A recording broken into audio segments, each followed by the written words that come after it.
Lamaane isdoortay, xulashadoodu u xaqiiqowday. Waxay sameeyeen arrin cajiib ahayd oo dad badan soo jiidatay.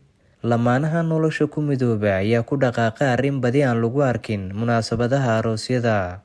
Xuseen Sabriye oo ka qayb galay munaasabadda xafladda arooska lamaanahan ayaa maqaal kooban uu ku soo daabacay boggiisa Facebook wuxuu ku yiri sidan: waxaa maanta bahda xaaslayaasha Soomaaliyeed ku soo biiray walaalkay Jamaal Sabriye oo mehersaday gabadheeda Sacdiye Yuusuf oo ka mid ahayd ardadii ugu horreysay ee aan macallin ugu noqday dugsi hoose. Arrinta xiisaha leh waa sida fudud ee guurkooda u dhacay.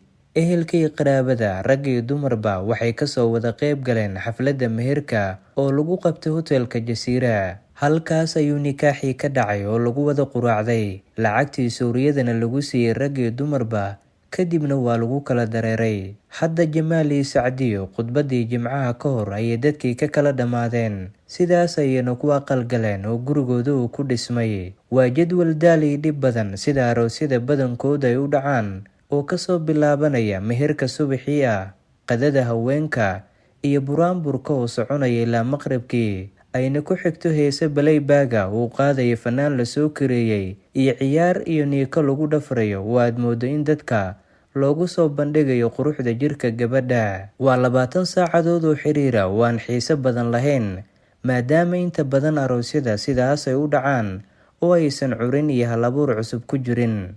Guurka waa madal lagu dhisayo guri iyo qoys la jecel yahay inay waaraan. Waxay ugu baahi badan yihiin waa toosin iyo sidoo kale tawfiiq Rabbi, waxaana habboon in laga fogeeyo dhaqan xumada oo loo dhigo sida ugu dhibka yar uguna dhowrsanaanta badan ee suuragalka, allana uu raalli uu ka yahay. Hambalyo ayaanu leenahay Jamaal Sabriye iyo Sacdiye Yuusuf, ayuu maqaalkiisa ku soo koobay Xuseen Sabriye oo maqaal kooban ka soo qoray lamaanahan maanta ku aqal galay hotelka Jasiira ee magaalada Muqdisho. Waqtiga kooban ee lamaanahan arooskooda ama meherkooda u dhacay waxa uu ahaa mid kooban isla markaana qiimihiisa xambaarsan. Qof waliba goobta soo xaadirayna waxaa loo ilaaliyay waqtigiisa qiimaha badan, iyagana waxay qaateen waqti yar oo qurux badan. Mana noqon arooskan mid lagu dhafro oo waqti badan uu ku baxo. Hambalyo ayaanu leenahay lamaanahan. Ku xirnow mar waliba Sharmarka Media.